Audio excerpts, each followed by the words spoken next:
It's not just political football. So we need to do something. Now, pre-existing conditions, I mean, that is something that I'm glad that this health care bill, I guess it did away with it. That's what they keep saying. I know my insurance premiums are going up. I know that the deductible is going up. I know that we need competition. We definitely need competition. I don't understand why it's cheaper to get your medicine in Canada than it is in America. And I don't know why the poor guy that had this Robert Sanders in Alabama was going to pay $150 for the medication I paid $40 for. I feel sorry for him. So there's got to be some equity. But we got to get the insurance companies and pharmaceutical companies out of the lobbying business, because they're the ones that were paying people $1 million a day or whatever. They're spending $1 million a day on this health care debate. I don't know where the money was going, but there was somebody was making some money making speeches. I don't know, it might have been $1,000 every speech. I don't know. There's a lot of people making speeches during that time. I got real excited about, you know, it was like a political theater during that time, the health care debate. But I agree with Congressman Westmoreland. We've got to get the third party out from between the patient and the doctor. Okay, thank you. This next question was generated in part by our scout contingent in the back of the room, and let me see if I can summarize their concerns and some others that have been expressed concerning our country's financial burden. Here's one of the questions. In the next 10 years, our country's financial burden with Medicare, Medicaid, Social Security, and the national debt will be overwhelming. What will you do to alleviate this terrible situation? And related to this is, what will you do about that in consideration of all the needs in various areas: education, environmental cleanup, new energy resources, new job opportunities, high unemployment? All these needs will continue to exist despite the mounting national debt. So with this overwhelming scenario, what in 2 minutes would you do to deal with it? Mr. Saunders, you get the first chance to. Right.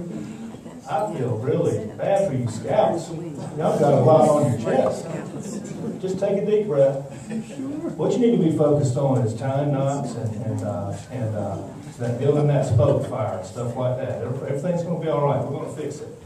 We're going to fix it. That's why I'm in this race. I got kids your age. Well, I got a kid your age. He's 10.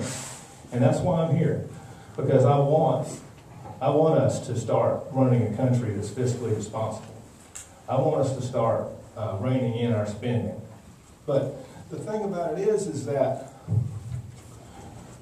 I don't like to get partisan on this, but when I hear my opponent talking and other people of his party talking, they talk about cost.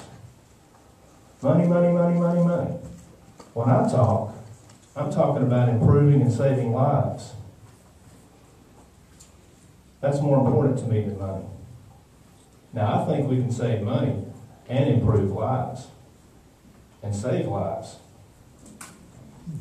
I'm not the smartest guy in the world, so I'm going to need some help.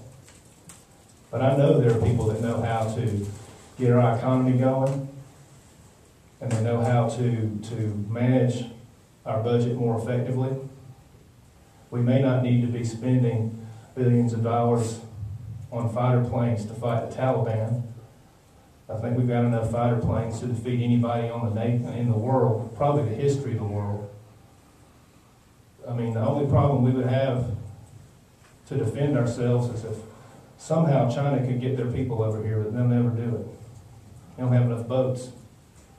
It's a good thing because we don't have enough bullets. But we need to provide jobs for you guys, and we need to get off this oil that's going to go away. The oil is not going to be here forever. So what you guys need to think about is finding another fuel source. Figure out how we can use kudzu for fuel, and figure out how we can, make furniture from it, and paper and cups, stuff like that. Biodegradable stuff we can't kill, so we could probably grow a whole bunch of it. But relax, guys. It's going to be okay. And Mr. Westmoreland. Well, first of all, thank you for the question, Scouts. I'm glad y'all are thinking about that because you're going to be the ones stuck with the bill.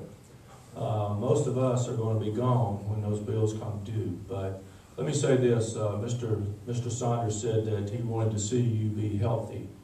You can't be healthy when you're born into $42,000 worth of debt on the day that you see daylight for the first time. What we've got to do is much like the Scouts do, I'm sure. You've got to separate your needs and your wants. You know, my mama always used to tell me your wants aren't going to kill you. And so there's a lot of things that this country wants. There's a lot of different things in this country that people want. But what we're going to have to start concentrating on as a government is what people need and what the government's responsibility is and what people's responsibilities are. We've taken way too much away from the family and the community and the church and given that responsibility to the government and said, here, you do it. We were doing it, but you know what? If you'll do it, we're going to let you do it. The cost of our social programs has gotten unbelievably out of hand. We've increased our debt about $5 trillion in the last 22 months. In case you don't know what a trillion is, that is a bunch of money. A trillion seconds is 32,000 years. So, you know, we're not doing right by the young generations. And so I'm glad the Scouts are paying attention. And I hope that you'll understand that when you're out in the woods and you're camping, there's going to be some things that you want. You might want an ice cream or you might want a warm fire or whatever, but you're going to be satisfied with your needs. And that's what we've got to do as a country. We've got to make sure that our citizens understand that we need to be satisfied with our needs and not in particular to our wants. Thank you. We'll return to our panel now for the next round of questions. And Dr. Stober, you would have the next question.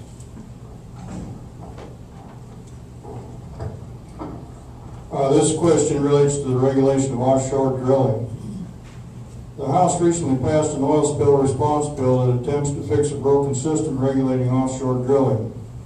The House legislation is called the Consolidated Land, Energy, and Aquatic Resources Act of 2010.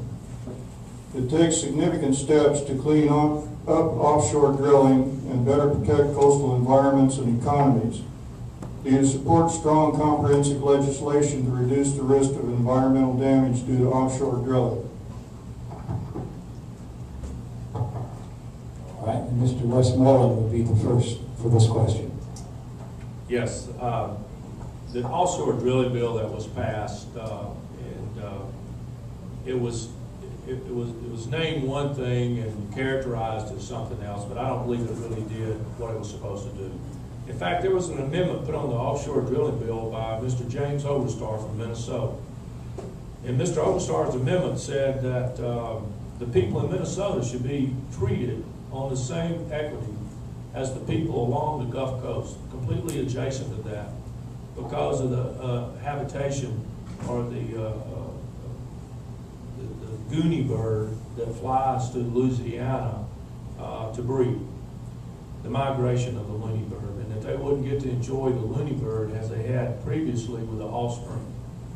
Now, to me, you know, that was nothing to put in that bill, that the people, the devastation that the people along the Gulf Coast was dealing with.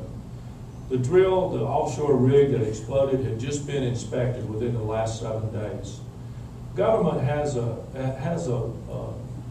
habit of taking regulations and adding on to regulations. And rather than going back and looking at the root problem, they say, well, let's just do a knee-jerk and we'll put more regulations on it. The financial collapse, that oil rig, some of the other things that's happening, in the failure of WorldCom, Tyco, and those businesses, there was regulations there to stop that.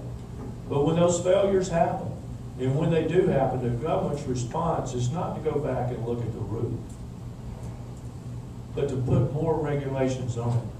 That's the reason we don't have as many jobs as we do now, because the regulations are killing them. And so, while that was a great attempt to put lipstick on a pig, it really didn't do the job that it should have.